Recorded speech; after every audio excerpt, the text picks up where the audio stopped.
Hey guys, how y'all doing today? I want to look at the resurrection of Lazarus a little bit further and see if there's any more meaning in it other than what we see at first glance. So let's take a look at that. Um, so Jesus gets word that Lazarus is sick, and he stays where he's at 2 more days after that, which would mean, as we find out later, Lazarus was in the grave for 4 days. That means when Jesus got the word, probably middle of the day or something, later on that day, Lazarus died. That would be the first day. They probably buried him for sunset. And then Jesus stayed 2 more days where he was at. And then after those 2 days, then he went to where Lazarus was. That would have been the fourth day. And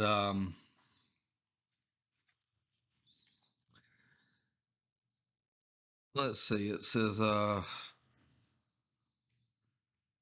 when Jesus arrived, and this is John 11:17. When Jesus arrived, he found that he had been in the tomb 4 days already. Now Bethany was near Jerusalem, less than 2 miles away. Many of the Jews had come to Martha and Mary to comfort them concerning their brother. When Martha heard that Jesus was coming, she went and met him, but Mary remained in the house. Martha said to Jesus, "Lord, if you had been here, my brother would not have died. But even now I know that whatever you may ask of God, God will give you." Jesus said to her, "Your brother will rise again." Martha said to him, "I know that he will rise again in the resurrection on the last day." Jesus said to her, "I am the resurrection and the life. He who believes in me, though he may die, yet shall he live. And whoever lives and believes in me shall never die. Do you believe this?"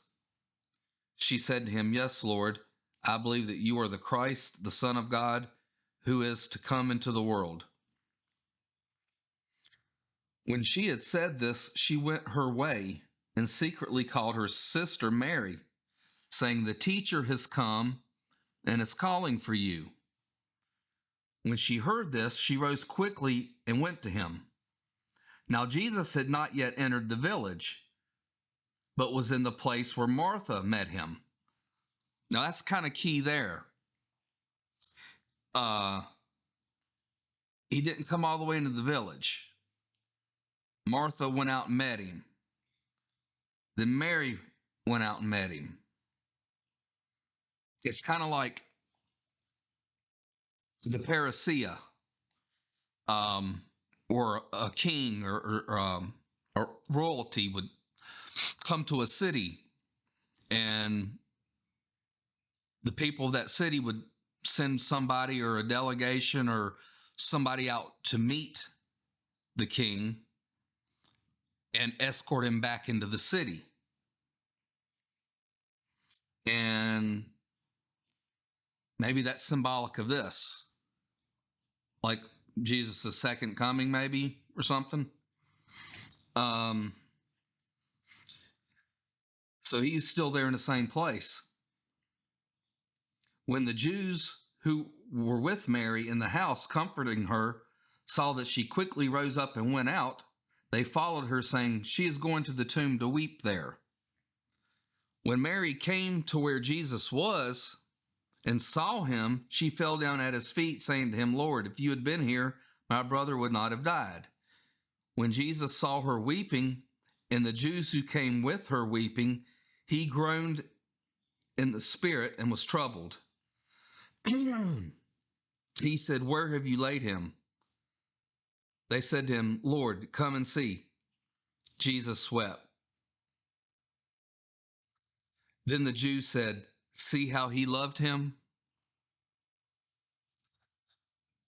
This makes me think of, you've heard people talk about when the rapture happens, um, the Jews will be jealous. It will make them jealous. And they will mourn as for an only son.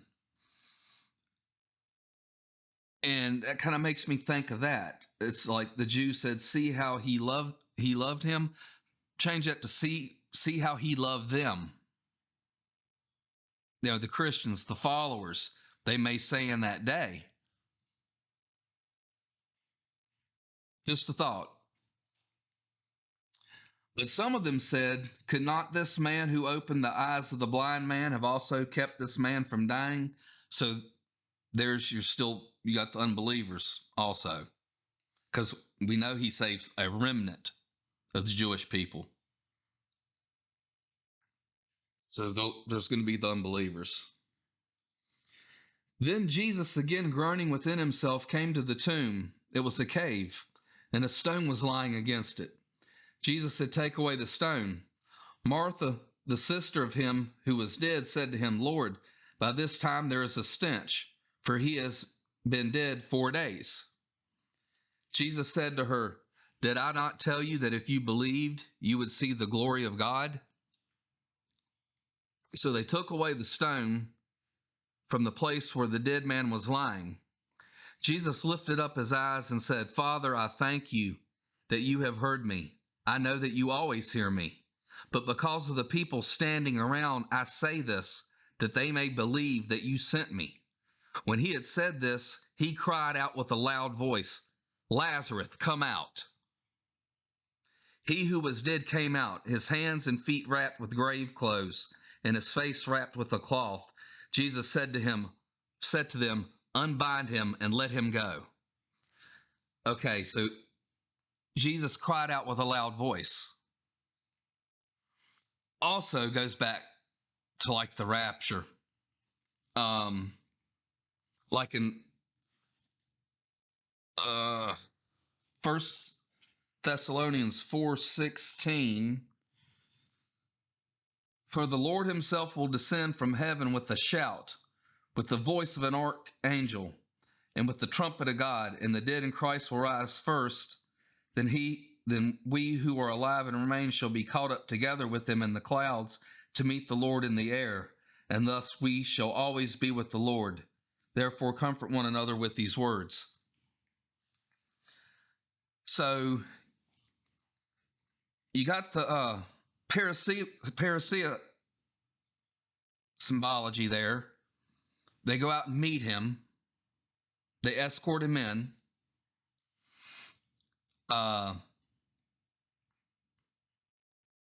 Two women, maybe Martha represent the dead in Christ. She was the older sister maybe, and Mary was the one that was alive. So they both went and met him. Then he came and touched down, feet down, Mount of Olives maybe. Maybe there's a gap there to see. Maybe it happens all at once. That's why I say I'm not dogmatic on the timing of the rapture. And I'm getting to something else about that. But that seems like something there. And not only that, it's also like a foreshadowing of Jesus's death. Two women came to Jesus after Lazarus died. Well, two women go to Jesus's tomb when he dies. And one of them's Mary. So you got that symbology too. But the parousia, he stays outside the town. Why didn't he just walk in? Why did he wait outside the village? I think it's trying to tell us something. Just like the 4 days. Why did he wait and let him lay in the tomb 4 days?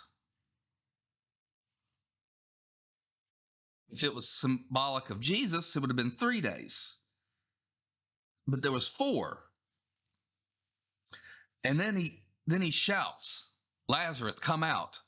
Just like he shouts in the dead in Christ rise. And then we who are alive and remain meet them in the air. So that gets me back. I've covered that. So that gets me back to what I want to get to. The 4 days. Now, I'm just guessing, just throwing this out there. But could the 4 days represent the first 4 seals? Could it be that the rapture won't take place until after the first 4 seals have been broken? And the reason I say that is the first 4 seals are totally different than the other seals. You know, you got in the other events. I mean, you got the 7 trumpets.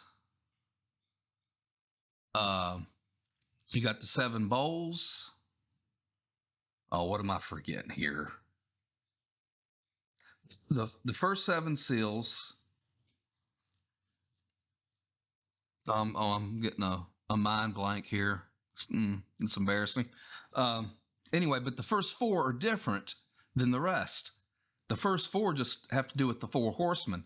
Could the 4 horsemen be, those seals be the umbrella over all of Revelation and all the other events that take place, including the remaining seals, be take place under that umbrella maybe? Because you got the white horse, which is the conquering, and I think we've kind of seen some of that. The red horse, which is war, we're seeing that. We're getting ready to see the black horse with the economic collapse and famine, hyperinflation, shortages of food. And then what comes of those 3 would be the 4th horse, would be the result of those 3, which is death, dragging hell behind it. And I'm just wondering if could that be why the 4 days? Is that symbolic of that? I'd like to know what y'all think. I'm just throwing things out and around. I mean, I'm going to do another video on the 4 horsemen and go over some of that. Some people think, you know, what we're seeing now is a foreshadowing of it to come. But my question is there time for a foreshadowing? I mean, do we really think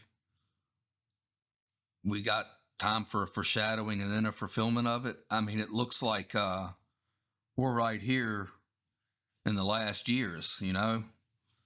So that bugs me about the a little mind blank there. Yeah, okay. The 7 seals, 7 trumpets, and the 7 bowls. So I was thinking I was missing another 7 somewhere. I don't know why I thought that. But anyway, but yeah, it's just something to think about there with the story of Lazarus. That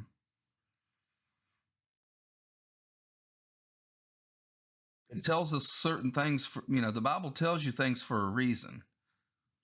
You know, the 4 days means something. The staying outside the village until Martha and Mary came to him seems like it means something.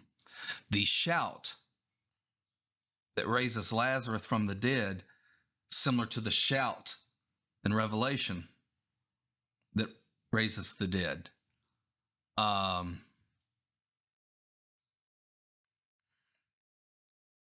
Yeah, there's just it's kind of, you can go deeper there on that. But anyway, that's all I wanted to go over today. I'm interested in your comments, maybe your theories. You disagree, I mean, that's fine. I'm just throwing things out there. You know, I'm constantly thinking about this kind of stuff, and I like hearing different opinions. So I love you guys. I pray for you, and I'll talk to you soon. Bye.